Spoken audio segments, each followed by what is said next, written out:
Welcome back, Wolfpack. Verlis here, and today I was just kind of going through Pokemon strategies like I do, and over the whole course of doing this, I've always been reading at the Pokedex entries, and there's a lot of very concerning Pokedex entries out there.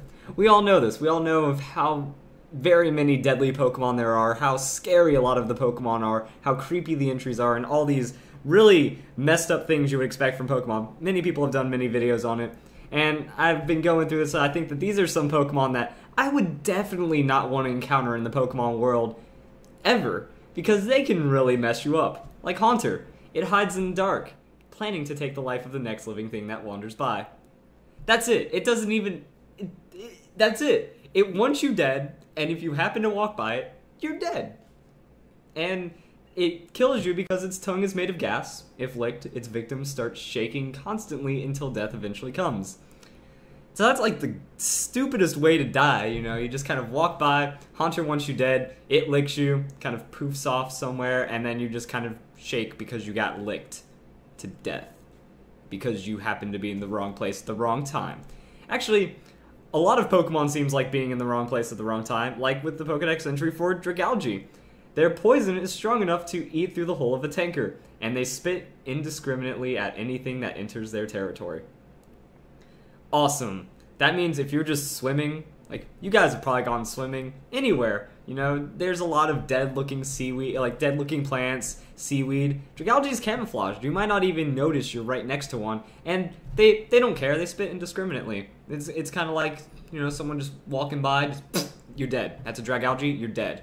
That's all it takes. Because there's no way you can survive poison that is strong enough to eat through the hull of a tanker.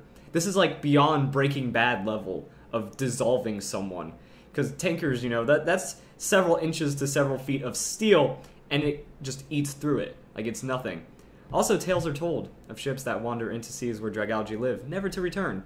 So, I mean, this is not something you mess with. There's even tales like, hey, don't swim in that direction. Dragalge are known to live there.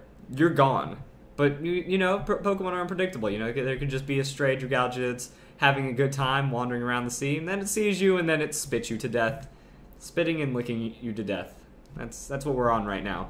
So next we have Cryogonal. This is the most morbid freeze tagger you will ever meet, because it goes and freezes its prey at negative 148 degrees Fahrenheit. That's really messed up, because it uses those little ice chains, and then it touches things and they instantly freeze. And then when you think about it, its name is Cryogonal. Cryogenic. Like, cryogenically freezing its prey. That could have all sorts of crazy thoughts behind it, you know? Is it storing its prey? Is it going to do what Frostlass does even and keep it on display? Does it just want to eat it? And that's not okay. So if you're, like, hiking around the mountains, just watch out for these guys, because, you know, tag, you're dead. Not even it. You're just dead and frozen. And you kind of turn into something like out of Discovery Channel, where that icy finger of death goes down and starts zapping, well, freezing little sea life that's crawling along the floor. That's you. That's messed up. Next we have Gigalith. Yeah, I really never heard anything about how dangerous Gigalith is until I started looking at its Pokedex, because I was coming up with a strategy for it. More on that later. Gigalith, compressing the energy from its internal core, so we're already dealing with like reactor level stuff, lets it fire off an attack capable of blowing away a mountain. That's kind of ridiculous, considering Gigalith is only 5 feet 7 inches tall, which means it's blowing away mountains over 10,000. That's like nuclear level reactor explosions, and it just decides to launch that power from its core. That's pretty ridiculous. I wouldn't even want to know like the radiation levels of stuff like that. That's kind of insane. And if you're anywhere near that, you're going to get either just straight nuked, you're going to get hit by mountain shards that are getting blasted probably miles, probably whole states. I don't even know how far that could go.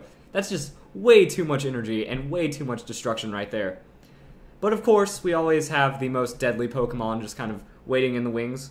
Yveltal. When its life comes to an end, it absorbs the life energy of every living thing and turns it into a cocoon once more. So, I mean, this isn't even deadly to people. It isn't deadly to mountains. It's deadly to everything. Well, yeah, it isn't deadly to mountain, but Gigalith has Yveltal beat, because those mountains won't die, but everything else will. People, plants, animals, life, just stops existing because of Yveltal when it dies. It's a greedy guy. It's like, oh, I'm dying. I'm going to take all life so I don't die. That's really not okay. So, you know, the next time your Yveltal faints in battle, I would book it to a Pokemon Center, because if that thing dies, we're all dead. I hope you know that. And I hope you all know that I had fun making this video. I think it was really cool, just kind of like looking through Pokemon lore and kind of just figuring out a couple, just filling in the Pokedex list of people that are like, yo, this is scary, yo, this is dangerous. And hope these are some that you really didn't expect. I know Yveltal was a freebie, but that's a pretty dangerous Pokemon. So I hope you guys enjoyed the video, and I hope you all have a nice day.